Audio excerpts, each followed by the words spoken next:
कि भारत की, और आपका समर्थन चाहता हूं कि भारत की आंख में आंसू कभी पल्ले नहीं देना। भारत की आंख में आंसू कभी पल्ले नहीं देना। प्रभु श्री राम को वनवास में चलने नहीं देना। अयोध्या में बने मंदिर, मगर मन से निवेदन है किसी सीता को फिर से आग में जलने नहीं। मेरे देश के युवा ये सुने कि मेरे देश की सरकार एक चीज और करने जा रही है। 4 पंक्तियां पढ़ता हूं और उसके सम्मान में अपना हाथ खोलिएगा कि जमी सदियों की गंदी धूल को अब झाड़ देना है।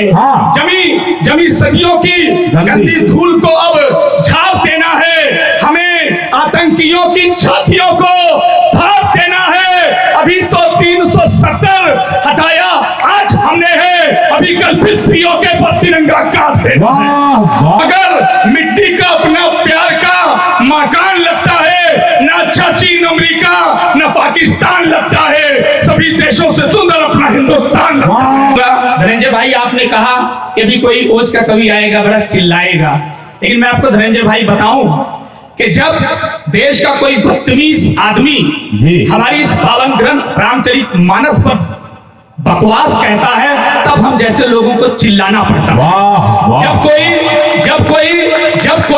जब कोई मेरे फौजियों को गंदी गाली देता है और एकता कपूर जैसी 2 टके की गद्दार ये कहती, फिल्मी नाटककार ये कहती है कि फौजियों की बीवियां घरों में ऐश करती हैं, तो धनंजय भाई तब चिल्लाना पड़ता है। जब कोई माँ, जिंदाबाद, बहुत शुक्रिया। जब कोई माँ अनाथ आश्रम में छोड़ दी जाती है, तब धनंजय भाई चिल्लाना पड़ता है। जब किसी भाभी की मांग का सिंदूर पोष दिया जाता है, तब चिल्लाना पड़ता है। जब कोई नन्ही बच्ची बिलखती हुई किसी नाली में भ्रूण हत्या के नाम पे फेंक दी जाती है, तब हम जैसे लोगों को चिल्लाना पड़ता है, तब चिल्लाना पड़ता है। बहुत शुक्रिया। 4 पंक्तियां यहीं से शुरू करता हूं, मेरा साथ दीजिएगा। मैं जानता हूं कि इस माटी की तोहमत में, इस माटी के लिए जो बात कहने जा रहा हूं, वो बात कहीं भी जा सकती है, नहीं भी कही जा सकती, क्योंकि इस माटी का कर्ज ना मैं उतार सकता हूं ना आप उतार सकते हैं, लेकिन कहना पड़ता है। जब कोई कहता है कि भारत क्या है, मैं बताता हूं कि भारत क्या है। एक टिप्पणी के साथ बात शुरू करता हूं और अपना समर्थन कर दीजिएगा कि भारत क्या है। भारत ये है कि जब पिछले 70 साल के इतिहास में भारत का प्रधानमंत्री अमेरिका जाता था तो अमेरिका का राष्ट्रपति आगे चलता था, भारत का प्रधानमंत्री पीछे चलता था। लेकिन पिछले 5 से 10 साल के इतिहास में जब भारत का प्रधानमंत्री अब अमेरिका जाता है तो भारत का प्रधानमंत्री आगे चलता है, अमेरिका का राष्ट्रपति पीछे चलता है। जिंदाबाद। तब कहते हो कि भारत में क्या है, मेरा हिंदुस्तान क्या है, 2 टके की बात करते हो। अरे मेरा हिंदुस्तान तो वो है, अगली बात पे अब तक जो ताली न बजाई हो तो कर दीजिएगा अगर आपको लगेगा कि सही बात है। मेरा भारत तो वो है जब अभी रूस यूक्रेन के युद्ध में यूक्रेन से केवल उस गाड़ी को जाने की अनुमति मिली जिस गाड़ी पे मेरे देश का तिरंगा झंडा लहरा रहा था। वाह वाह। तब 2 टके के ये गद्दार कहते हैं कि देश में क्या है। मैं बताता हूँ, 4 पंक्तियां पढ़ता हूँ और समर्थन कर दीजिएगा कि बड़ी सी बिल्डिंगों में नफरती सामान लगता है। बड़ी सी बिल्डिंगों में 2 टके का गद्दार गीतकार कहता है जावेद अख्तर कि मेरे भारत में तालिबान जैसा राज आना चाहिए। अरे कैसे कहते हो? तुम्हें अगर तालिबान अच्छा लगता है या किसी सिद्धू को जाकर के जब पाकिस्तान जाता है तो कहता है पाकिस्तान अच्छा लगता है, लेकिन मेरे श्रवण महोत्सव में बैठे हुए भाइयों और बहनों, आपको क्या अच्छा लगता है, मुझे क्या अच्छा लगता है। 4 पंक्तियां पढ़ता हूं कि बड़ी सी बिल्डिंगों में नफरती सामान लगता है, मगर मिट्टी का अपना प्यार का मकान लगता है। ना चाची न अमेरिका न पाकिस्तान लगता है, सभी देशों से सुंदर अपना हिंदुस्तान लगता है। सभी देशों से सुंदर अपना हिंदुस्तान लगता है। जय जय जय जय। सभी देशों से सुंदर अपना हिंदुस्तान लगता है। युवा पीढ़ी बैठी है, याद कीजिए पिछले दिनों जब हम लोग रजाई ओढ़ करके लेटते थे साहब, तो वो मेरे फौजी -डिग्री तापमान में खड़े होकर के हमारी हिफाजत करते थे। तब ये 2 टके के लोग कहते हैं कि फौजी जब सरहद पर होते हैं तो तो फौजियों की बीवियां घरों में ऐश करती हैं। अनजाना भैया ये बात कैसे सही जा सकती है? उन 2 टके के गद्दार नेताओं को जवाब देता हूं और अपना समर्थन कर दीजिएगा, क्योंकि मेरा मानना है कि मेरी बहनों के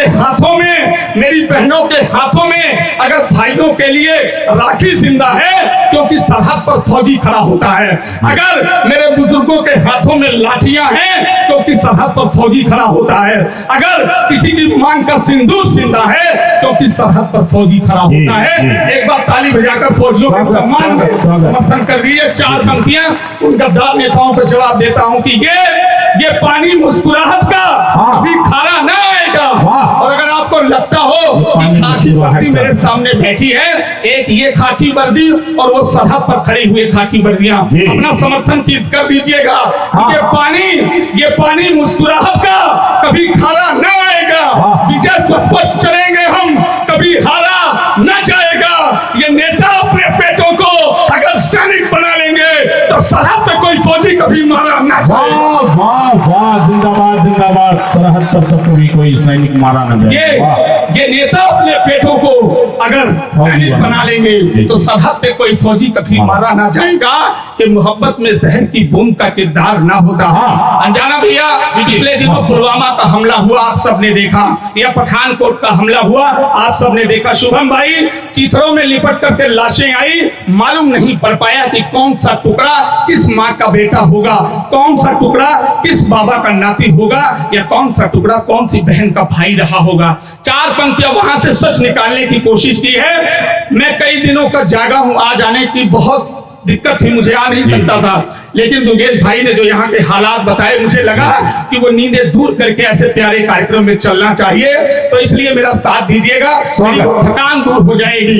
कि मोहब्बत में जहर की बूंद का किरदार ना होता। अगर कोई विभीषण सा यहाँ मक्कार न होता, वो पुलवामा में मेरे फौजियों की जान न जाती। अगर भारत के अपनों में कोई गद्दार न होता। वाह वाह, भारत के अपनों में कोई गद्दार न होता। जय श्री राम, जय श्री राम, जय श्री राम। बहुत शुक्रिया। वो पुलवामा में मेरे फौजियों की जान न जाती अगर भारत के अपनों में कोई गद्दार न होता। हमारे बीच में कुछ अतिथि आए हैं, बहुत बहुत आपका स्वागत है जी।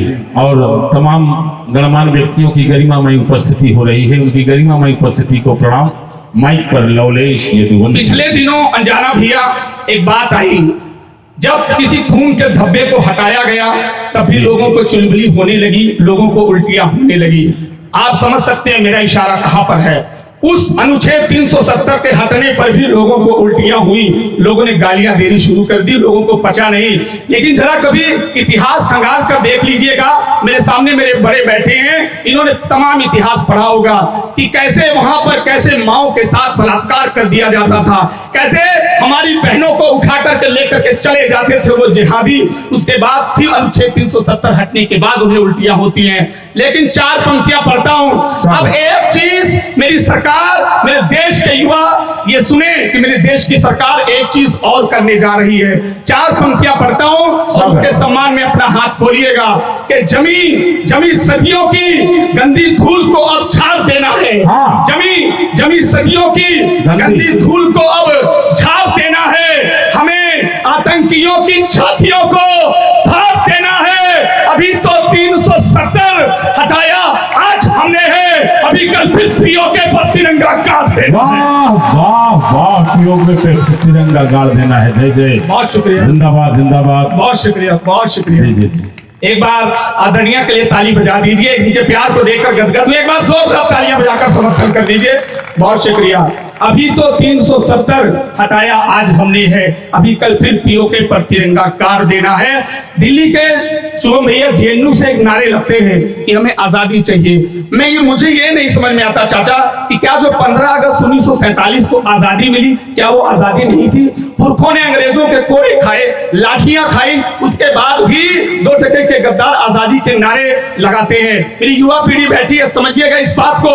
आप आजादी के नारे लगाकर केवल ये दिखाना चाहते हैं कि हमारा देश आजाद नहीं हुआ, लेकिन मैं कैसे भूल जाऊं वो झांसी की रानी लक्ष्मीबाई की कुर्बानी, वो भगत सिंह, वो लाला लाजपत राय, वो बिपिन चंद्र पाल, वो मंगल पांडे, इन लोगों ने जो कुर्बानियां दी वो किस लिए दी थी। तब 4 पंक्तियां पढ़ता हूं और ऐसे गद्दारों की जगह कहां होनी चाहिए वो बताता हूं, और अपना समर्थन करिएगा। जो लोग इस देश में रहकर आजादी के नारे लगाते हैं उनकी जगह कहां है कि वतन के द्रोहियों को मेरी पार्टी भेज दो साहब, वतन के द्रोहियों को मेरी पार्टी भेज दो साहब, पहनने को उन्हें चूड़ी की सांची भेज दो साहब, जो आजादी है मांगे आज के आजाद भारत में उन्हें जिन्ना की गोदी में कराची भेज दो साहब। वाह वाह वाह, कराची भेज दो साहब। अच्छा, आपको बहुत ही अच्छी अभिव्यक्ति, जोरदार तालियां नवलेश यदुवंशी के लिए। जो आजादी है मांगे आज के आजाद भारत में उन्हें जिन्ना की गोदी में कराची भेज दो साहब। ये बदतमीज लोग हमारे उस ग्रंथ पे उंगली उठाते हैं। गोस्वामी तुलसीदास जी लिखकर चले गए, एक महज चौपाई को देखकर जो अर्थ नहीं जानना चाहते। आप जानते हैं कि अवधी बोली के अर्थ अलग होते हैं, हिंदी भाषा के अलग होते हैं। संविधान में जब 22 भाषाओं को 1949 में मान्यता दी गई तो हमारी बोलियां भी थी। गोस्वामी तुलसीदास कितने साल पहले, मुझे नहीं मालूम, आप सब ज्यादा इतिहास जानते हैं, लिख करके चले गए। आप सब इतिहास है इस बात के गवाह हैं। लेकिन वो बिहार का बदतमीज नेता रामचरितमानस पे उंगली उठाता है। इस हमारे उत्तर प्रदेश का वो नाम नहीं लेना चाहता गंदी जुबान से उसका, कि वो रामचरितमानस को बकवास कहता है। मुझे लगता है कि ये कौन लोग हैं, मुझे लगता है बताना चाहिए कि ये कौन लोग हैं। क्या आप सुनना चाहते हैं कि ये कौन लोग हैं? अगर सुनना चाहते हैं तो आशीर्वाद दे दीजिए, तो मैं 4 पंक्तियां पढ़ने की हिम्मत कर सकता हूं आज इस पवन धाम में। शुक्रिया। कि वो ये कौन लोग हैं जो रामचरितमानस पर उंगली उठाते हैं, और अगर सही लग जाए तो अपना समर्थन करके आशीर्वाद दे दीजिएगा और ये कॉपी जांच दीजिएगा। अभी रास्ते में आते हुए मैंने लिखा, बल्कि संदीप ने कहा कि क्या कहा जाए, मैंने बताया कि क्या कहा जाए, कि वो गद्दारी से लिपटी सांस में दुर्गंध रखते हैं। वो गद्दारी से लिपटी, अपना हाथ तैयार रखिएगा। कसम देता हूं, अगर रामचरितमानस अगर आपको पवित्र ग्रंथ लगता है तो समर्थन कीजिए चौथी पंक्ति में कि वो गद्दारी से लिपटी सांस में दुर्गंध रखते हैं, वो अपने स्वार्थ की खातिर गलत अनुबंध रखते हैं, जो अपने रामचरितमानस पे भी उंगली उठाते हैं, वे रावण की औलादों से सगा संबंध रखते हैं। वाह वाह वाह वाह, जिंदाबाद जिंदाबाद। वो रावण की औलादों से अपना सगा संबंध रखते हैं। क्या क्या क्या एक्सप्लेन किया गुरु, जोरदार तालियां। बहुत शुक्रिया। मन से आदेश आ रहा है कि ये पंक्तियां दोबारा पढ़ूं, लेकिन ऐसे नहीं पढ़ा जाता। अगर आपको लगता है कि ये सच्ची बात है, एक बार तालियां पूरा पंडाल दोनों हाथ ऊपर चढ़ा करके आशीर्वाद दे दीजिए। जय श्री राम। जय श्री राम। जय श्री राम को घोष होते रहे, लगे कि वो चलिए आदेश आ रहा है तो जितने लोग प्रभु श्री राम से प्यार करते हैं उनका आशीर्वाद चाहते हैं, एक बार मेरे साथ दोनों ऊपर हाथ खड़े करके कह दीजिए जय जय श्री राम। बहुत शुक्रिया। मैं उसी मेहनत से उसी जोश से पढ़ने की कोशिश करता हूं ये पंक्तियां, और आप भी उसी जोश से दोबारा साथ दे दीजिएगा कि वो गद्दारी से लिपटी सांस में दुर्गंध रखते हैं। दुर्गेश भाई सुनिएगा, वो गद्दारी से लिपटी सांस में दुर्गंध रखते हैं, वो अपने स्वार्थ की खातिर गलत अनुबंध रखते हैं, जो अपने रामचरितमानस पे भी उंगली उठाते हैं, वो रावण की औलादों से सगा संबंध रखते हैं। बहुत शुक्रिया, बहुत शुक्रिया। एक बात और हिम्मत करके कहना चाहता हूं धनंजय भाई, अभी बुलडोजर की बात हो रही थी, लेकिन आपको नहीं लगता कि कुछ चीजें जो सही होती है उसका समर्थन करना चाहिए? कुछ लोग मुझे कह देंगे कि कोई एजेंट आके खड़ा है किसी पार्टी का, लेकिन ये बताइए अगर देश के हित में कोई बात हो, ये भी बात याद रखिए। एक उदाहरण दे देता हूं शुभम भाई, अफगानिस्तान में उन्होंने अपने ही लोगों को जगह नहीं दी और हवाई जहाज पर लटक लटक के वो लोग मारे गए थे जिस तालिबान में वो लोग थे। क्या आप चाहते हो कि तालिबान आ जाए? क्या आप चाहते हो कि हमारी बहनों को सरेआम नंगा कर दिया जाए? क्या आप चाहते हो कि हमारे भाइयों को उठा करके ले जाएं? ऐसा बिल्कुल नहीं चाहोगे।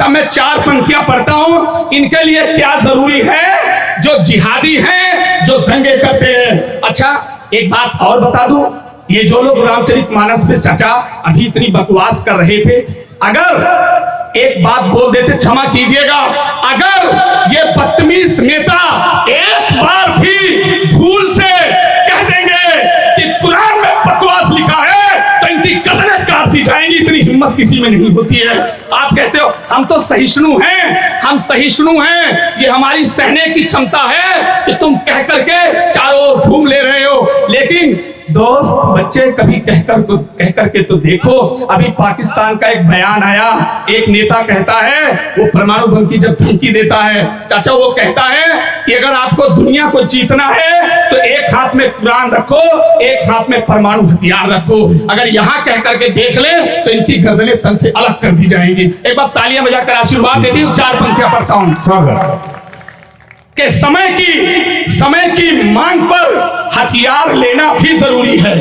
समय की मांग पर हथियार लेना भी जरूरी है। वतन की नाव की पतवार खेना भी जरूरी है। जो पत्थरबाज, दंगाई, जिहादी दंगे करते हैं, उन्हें बुलडोजरों से मार देना भी जरूरी है। उन्हें बुलडोजरों से मार देना भी जरूरी है। और 1-2 मिनट और आपके बीच में रहना चाहता हूं।